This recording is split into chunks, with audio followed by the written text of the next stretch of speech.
ஆண்டவருடைய பிள்ளைகள் ரொம்ப கவனமாக இருக்க வேண்டிய ஒன்று என்ன அப்படின்னா, நம்முடைய ஃபெய்த், நம்முடைய விசுவாசம் சேதப்படாதபடி காப்பாற்றப்படுகிறதுல ரொம்ப ஜாக்கிரதையாக இருக்கணும். நம்ம ஏன் அப்படின்னு சொன்னால், விசுவாசமானது நம்பப்படுகிறவர்களின் உறுதியும் காணப்படாதவைகளின் நிச்சயமாய் இருக்கிறது. வேதம் சொல்கிறது, கண்டு விசுவாசிக்கிறவனை விட காணாமல் விசுவாசிக்கிறவன் பாக்கியவான். அப்போ நம்ம எல்லாருமே காணாம தான் ஆண்டவரை விசுவாசிக்கிறோம், ஆண்டவர் இருக்கிறார் என்று நம்புகிறோம். அதனால சத்துருவனுடைய பெரிய டார்கெட் என்ன அப்படின்னு சொன்னா, நம்முடைய ஃபெய்த்தை, நம்முடைய விசுவாசத்தை கெடுப்பதற்கான எல்லா முயற்சியும் எடுப்பான்.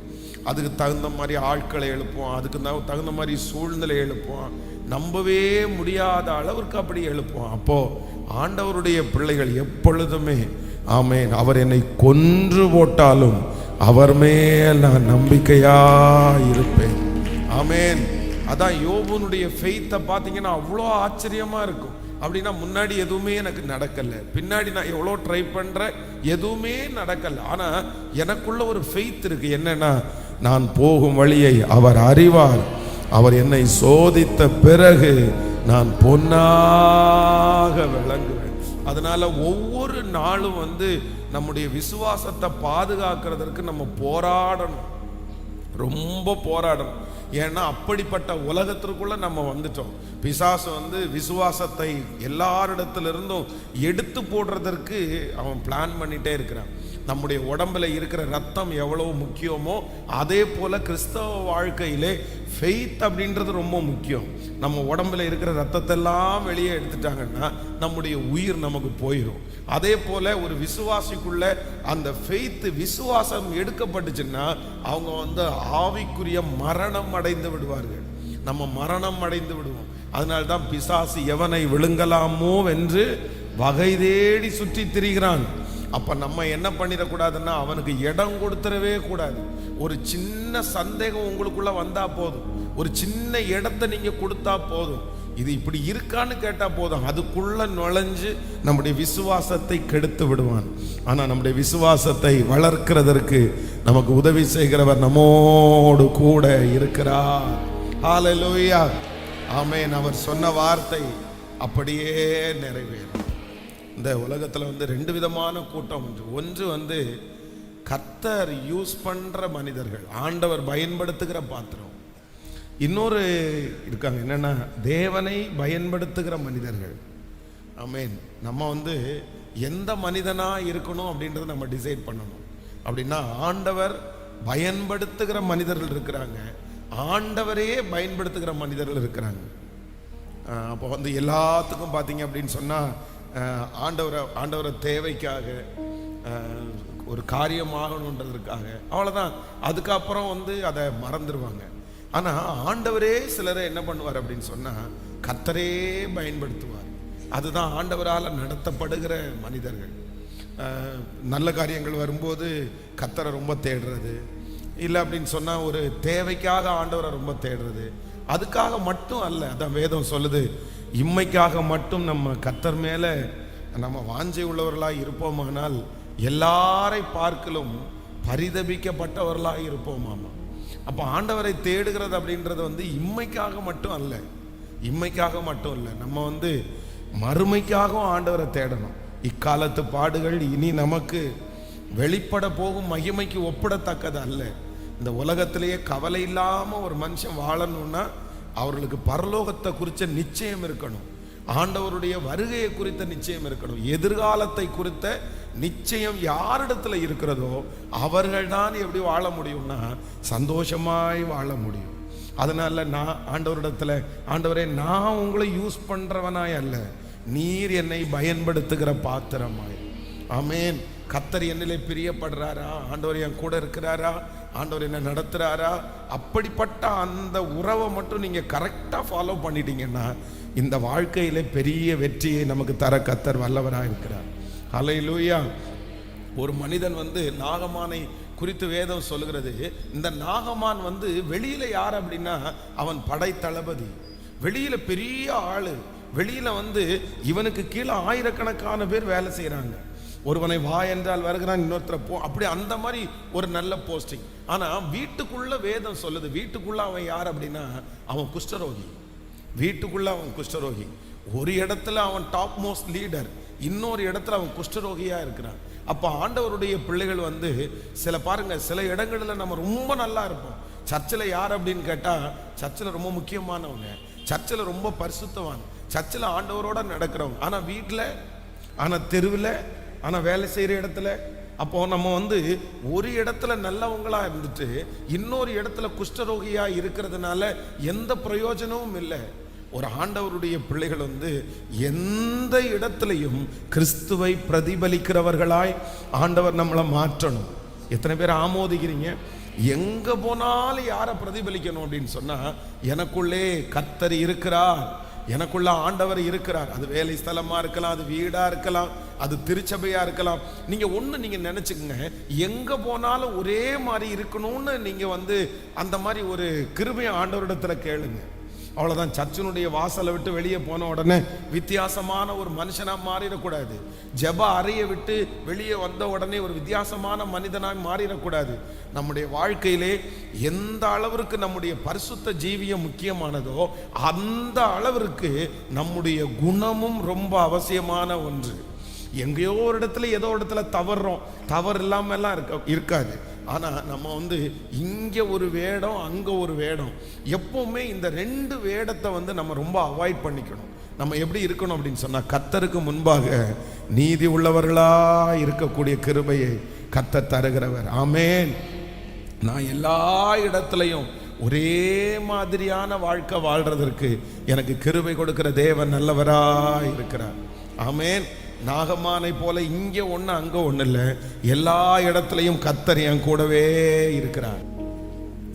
அவர் ஒருவரே நித்தியானந்தமுள்ள ஏக சக்கராதிபதி, அவர் ஒருவரே ராஜாதி ராஜா, அவர் ஒருவரே எல்லாவற்றுக்கும் எல்லாமும் ஆனவர். Thank you Jesus. ஹல்லேலூயா. நன்றி.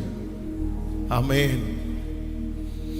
யோசேப்பை ஆண்டவர் இஸ்ரவேலில் வைத்து ஆண்டவர் உயர்த்தாம கர்த்தர் அவனை எகிப்திற்கு கொண்டு போய் கர்த்தர் அவன் தலையை உயர்த்தி கர்த்தர் ஆசீர்வதிக்கிறார்.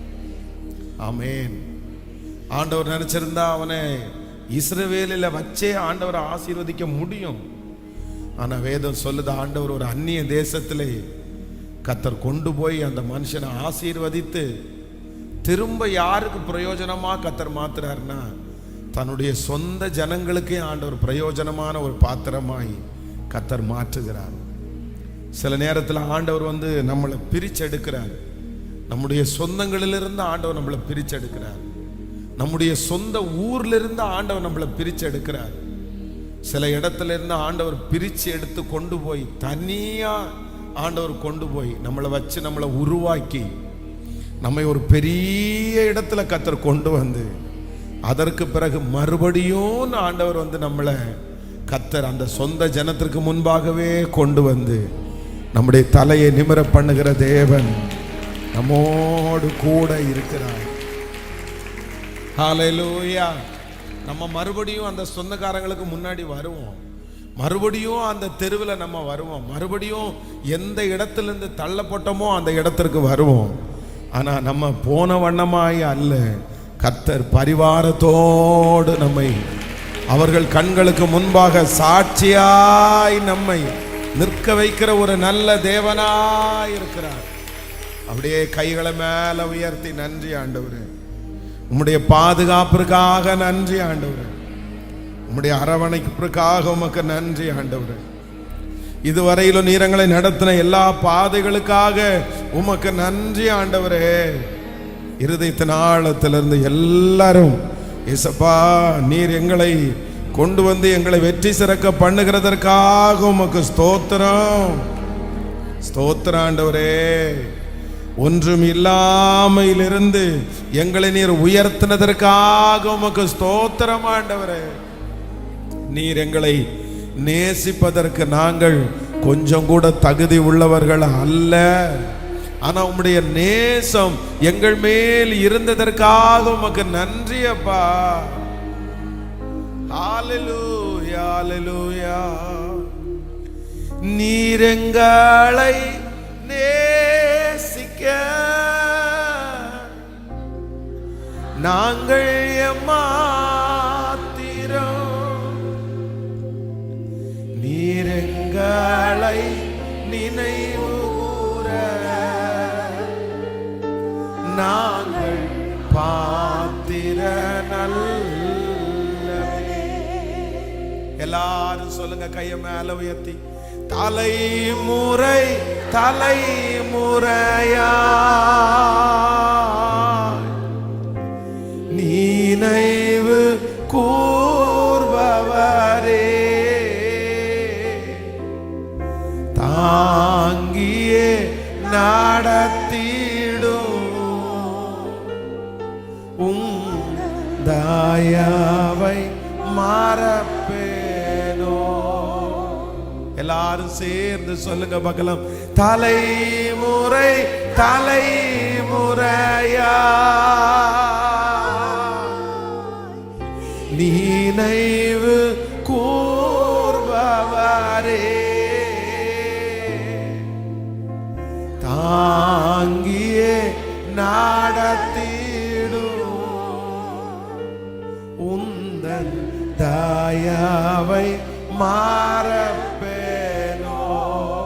சொல்லுவோம், நீரங்களை நீரங்களை நேசிக்க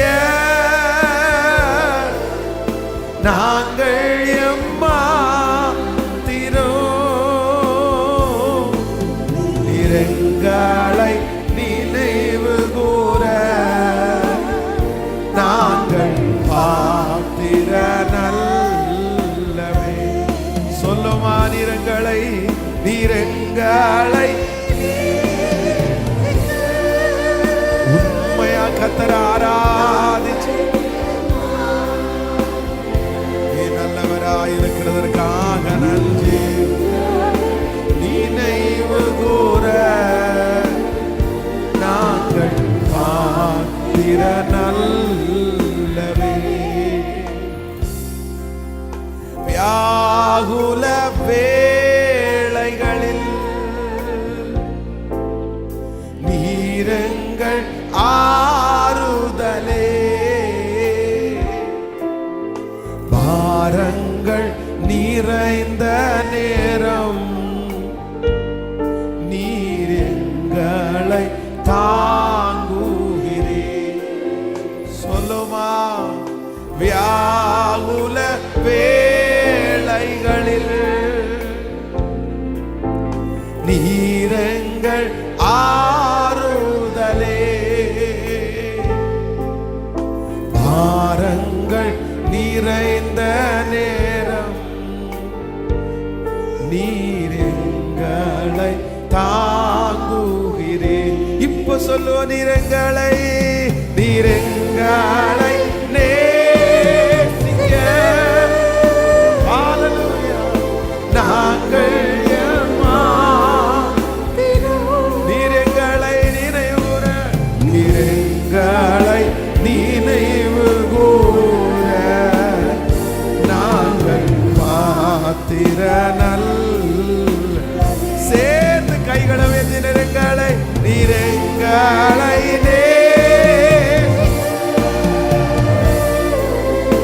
நாங்கள் எம்மா அப்பா, நீரங்களை நினைவு கூற நாங்கள் பாத்திர நல்லவே. சொல்லு, வழிகாட்டும் தெய்வமே, இருளான நேரங்களில் தடுமாறும் நேரங்களில் தாங்கிடும் தயாபரரே, வழிகாட்டும் தெய்வமே,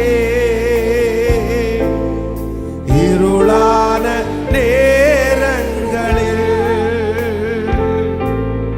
தடுமாறும் நேரங்களில் தயாபரரே. இப்ப சொல்லுவ நீரங்களை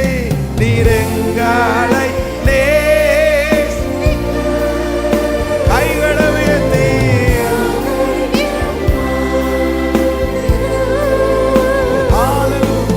நீரங்களை நினைவு கூற நாங்கள் பாத்திரனல்.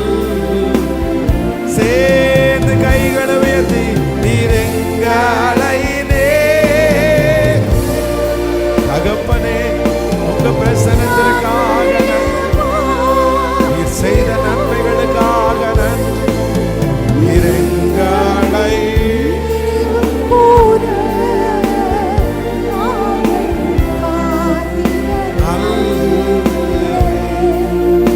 என் தேவன் எனக்கா ஏதாகிலும் செய்திடுவார் என்றாகிலும் என்னை மறந்தது உண்டா.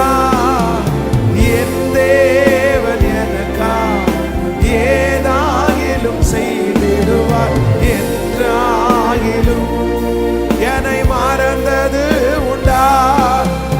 கிரகிக்க முடியா காரியம் செய்வி சர்வ ஞானியே உமையாரா. கிரகிக்க முடியா காரியம் செய்வி சர்வ ஞானியே உமையாராதிப்பே. கிரகிக்க முடியா காரியம் செய்வி சர்வஞானியே உமையாரா. எல்லாரும் கரங்களை உயர்த்தி நீ நல்லவர் ஆண்டவரே. எங்க வாழ்க்கையில கிரகிக்க முடியாத காரியத்தை, எண்ணி முடியாத அதிசயத்தை, அநேகம் பேர் ஆச்சரியப்படுகிற அதிசயத்தை, நிறைய பேர் கண்ணேறிட்டு பார்க்கிற அந்த அதிசயத்தை எனக்காக ஒருவர் செய்ய போகிறார். எனக்காக ஒருவர் செய்ய போகிறார். அவர் என்னை தாழ்மையில் இருந்து எடுத்து உன்னதங்களிலே அவர் என்னை உட்கார வைக்க போகிறார்.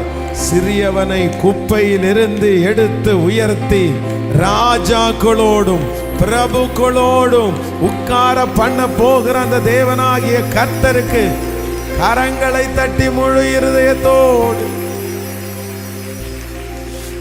இருதயத்தோடு நீ நல்லவர், நீ நல்லவர், நீ நல்லவர். கர்த்தர் வாக்கு கொடுக்கிறார். அந்தகார இருளில் இருந்து ஆச்சரியமான ஒளியினிடத்திற்கு கொண்டு வருகிறவர். கர்த்தர் வாக்கு கொடுக்கிறார். நான் தான் உன்னை அங்கிருந்து பிரிச்சேன், நான் தான் உன்னை அங்கிருந்து எடுத்தேன், நான் தான் அங்கிருந்து உன்னை தூரத்துல கொண்டு போனேன். எப்படி இஸ்ரவேலுக்குள்ளே இருந்து யோசேப்பை எடுத்து கொண்டு போய் எகிப்திலே கர்த்தர் தலைவனாய் மாற்றினாரோ, கர்த்தர் வாக்கு கொடுக்கிறார். அங்கிருந்து வேறு பிரித்து உன்னை அலங்கரித்து சீர்படுத்தி அநேகத்தின் மேல அதிகாரியாய் நிறுத்துகிற தேவனுக்கு கரங்களை தட்டி முழு பலத்தோடு அல்லேலூயா. மறுபடியும் நான் உன்னை கொண்டு வருவேன். மறுபடியும் அந்த ஜனத்திற்கு எதிராய் உன்னை வெண்கல அலங்கமாக்குவேன். மறுபடியும் அந்த ஜனத்திற்கு எதிராய் என்னை சாட்சியாய் நிறுத்துகிற ஒரு நல்ல தேவன்.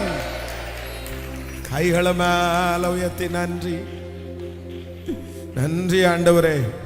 கர்த்தருடைய வார்த்தை இந்த ஆராதனை நேரத்தில் கடந்து வருது. உங்களை வேறு பிரிச்சது கர்த்தர். ஆண்டவர் வாக்கு கொடுக்கிறார். உங்க குடும்பத்தை விட்டு வேறு பிரிச்சது நான் தான். அந்த நண்பர்களை விட்டு வேறு பிரிச்சது நான் தான். இந்த தனிமையான பாதையை அனுமதிச்சிருக்கிறது கர்த்தர் தான். இந்த பாதை ஒரு மிகப்பெரிய வெற்றியை கொண்டு வரும் என்று கர்த்தர் நமக்கு ஆணையிடுகிறார். ஹல்லேலூயா. என்னுடைய கண்ணீர் நேரத்தில் எனக்கு உதவி செய்கிற ஒரு நல்ல கர்த்தர், என்னுடைய தோளில் சாய வைக்கிற தேவனாகிய கர்த்தர். எனக்கு அவர் இருக்கிறதுனால நான் வெட்கப்பட்டு போவது இல்லை. கர்த்தர் இருக்கிறதுனால வெட்கப்பட்டு போவது இல்லை. சொல்லுங்க ஏசப்பா பார்த்து, நீங்க இருக்கிறதுனால நான் வெட்கப்பட்டு போவது இல்லை. என்னை கிருபையினால் அலங்கரிக்கிற ஒரு தேவன், என்னுடைய கண்ணீரின் நேரத்தில் எனக்கு உதவி செய்கிற ஒரு நல்ல தேவன், இதுவரையிலும் என்னை நடத்தி வந்த ஒரு நல்ல தேவன், எனக்காக அவர் நீரூற்றுகளை திறக்கிறவர், எனக்காக வனாந்தரத்தில் வழியை ஆயத்தப்படுத்துகிறவர், எனக்காக இல்லாதவைகளை இருக்கிறது போல அழைக்கிற கர்த்தர், கர்த்தர் எனக்காக யாவையும் செய்து முடிக்கிற ஒரு நல்ல தேவனாய், எனக்காக யாவையும் செய்து முடிக்கிறவர், அற்புதமாய் நடத்துகிற கர்த்தர். Thank you Jesus. உம்முடைய பிரசன்னத்திற்காக நன்றி ஆண்டவரே, உம்முடைய மகிமைக்காக நன்றி ஆண்டவரே. நீர் எங்கள் மத்தியிலே எழுந்தருளிக்கிறதற்காக நன்றி. இந்த 100 நாளையில உம்முடைய மகிமையை காண செய்கிறதற்காக நன்றி. ஒரு பெரிய மறுரூபத்தை ஆண்டவர் எங்களுக்குள்ளே கட்டளையிடுகிறதற்காக நன்றி ஆண்டவரே. குமாரன் விடுதலை ஆக்கினால் மெய்யாகவே விடுதலை. அந்த விடுதலையை நாங்கள் கண்டுகொள்ள போகிறதற்காக உமக்கு ஸ்தோத்திரம். பெரிய அற்புதத்தை எங்களுக்கு செய்யும். இயேசுவின் மூலம் ஜெபமே எடுக்கிறோம் நல்ல பிதாவே, ஆமென்.